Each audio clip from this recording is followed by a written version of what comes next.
The ASPIRE Decision Support System is a framework that has been developed by the ASPIRE project that aims at helping software protection experts when they have to protect software applications. Nowadays, software is manually protected by software protection experts.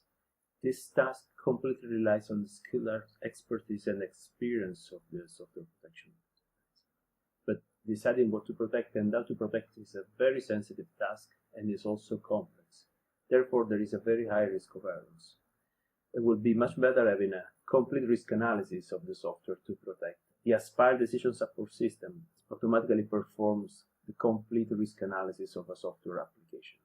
The ADSS is available online and can be downloaded and tested on sample applications.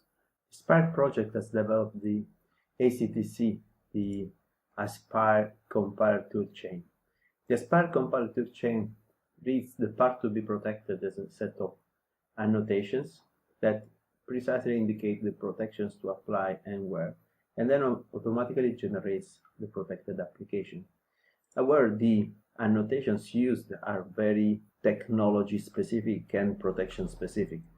This is an instance of code guards where you have to specify the guarded regions and you also have to specify where to place the single component. Only the security properties that need to be enforced on each part of the application need to be specified. For instance, we can say that some parts need to be protected from modifications, and then we want to enforce the integrity. In some other parts, we can also say that we aim at enforcing the confidentiality of some data or some pieces of code.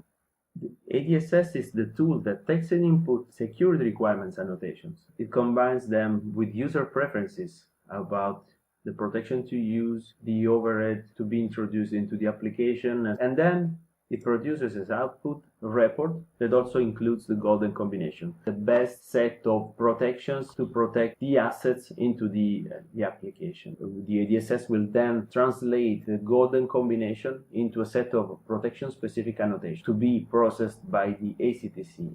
What are the different components and the different steps that are performed by the ADSS? The ADSS, in a first instance, reads the annotations, then parses the source file of the application, reads the annotations, and then by means of compiler tools extracts missing information about the asset. This information becomes part of a knowledge base where a set of enrichment modules perform inferences in order to complete all the relations between the different assets. The ADSS executes a process that automatically discovers all the threats against the asset. In a third phase, looks for the mitigations. The ADSS looks for protections in isolation.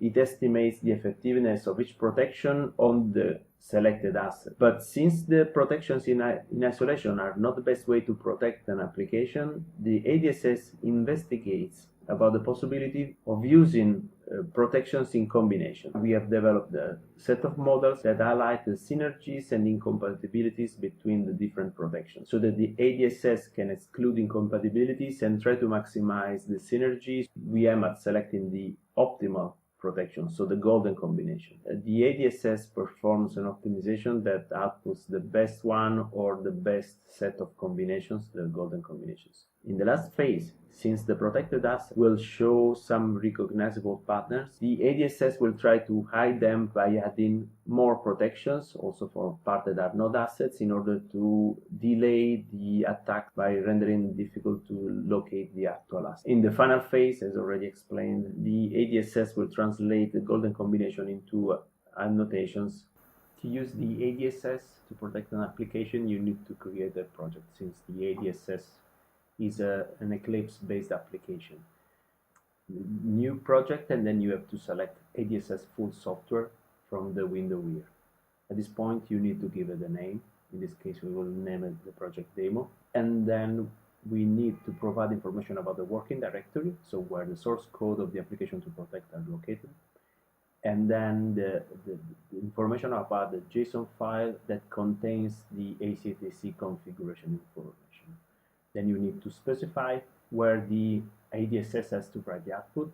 The patch is the annotation file, and then the adss.json is the file that is used to convey the information, the additional information for the ACTC. Finally, you must select the way the ADSS estimates the impact of protections and combination of protections on the target application. And this model permits, with different level of precision, to estimate the impact of the protections on computation and network overhead and on the final level of protection.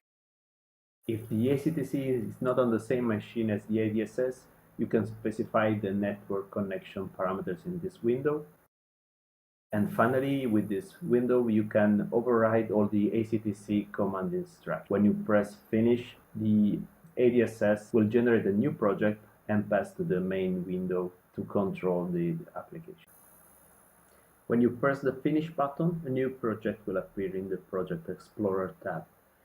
And then you will be redirected to the ADSS main tab, where you can find a summary of the application related information, edit the list of the ADSS output files, and access all the main ADSS operation. All the project data are stored in a knowledge base, which will contain both the extracted and inferred information about the application to protect. And you can see it's an AKB full, which is a null DL ontology. Let's focus our attention now on the tabs available at the bottom of the main ADSS tab.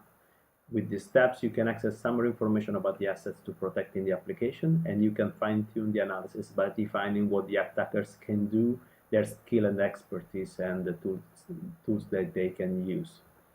You can also select the protections that you may want to use for generating the combination, and you can also fine-tune all the parameters for the optimization engine and for the evaluation models that are used for determining the golden combination. Let's use the ADSS now to find the golden combination using a step-by-step approach. As you can see, there are several steps to get to the golden combination. But the first operation is, of course, analyzing the application source code. This is done by the ADSS by calling an external source code analysis tool that determines all the application parts. Application parts are, in ASPIRE terminology, all the relevant parts of the application to protect, including variables, function, code snippets.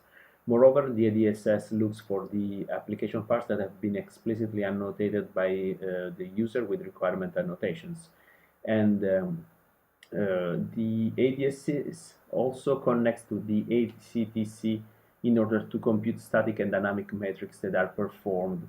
As you can see, all the results have been stored into the Assets tab, where they are associated to the weight and the security properties. Among the security properties, we have confidentiality and integrity and privacy, and moreover, the sensitivity of each application part can be manually assigned with a value. The higher the value of the weight, the higher the sensitivity and the importance of the.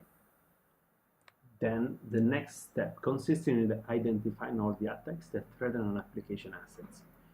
We use to this purpose a reasoning system that identifies all the possible attack paths. Depending on the attacker's expertise and characterization, the ADSS will find different types of attacks. The more the attacker expertise, the more the discover attacks will be sophisticated, and all the discover attack paths are shown in the attack tab together with the target assets. You can see it there. Every attack path is characterized by an ordered list of attack steps.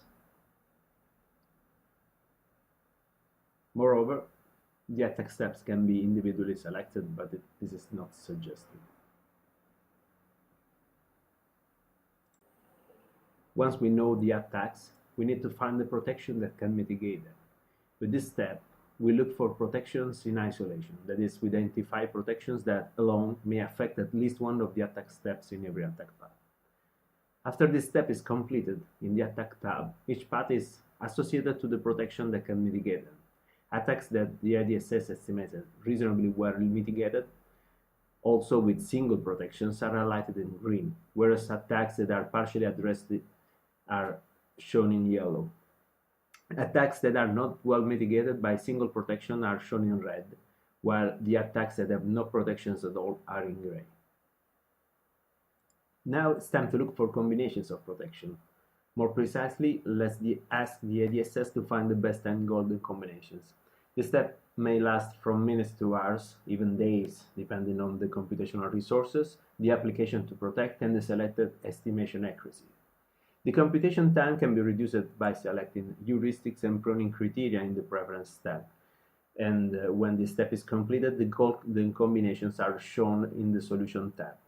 As you can see, the golden combinations are listed with all the protections to apply to each application part. Every golden combination is associated to a score, and the score is computed by our estimation models based on asset relevance, attack path risk, and the foreseen effectiveness of the simultaneous use of different protections. At this point, we can deploy the golden combination or look for the layer 2 protections that will be presented in the next ADSS video.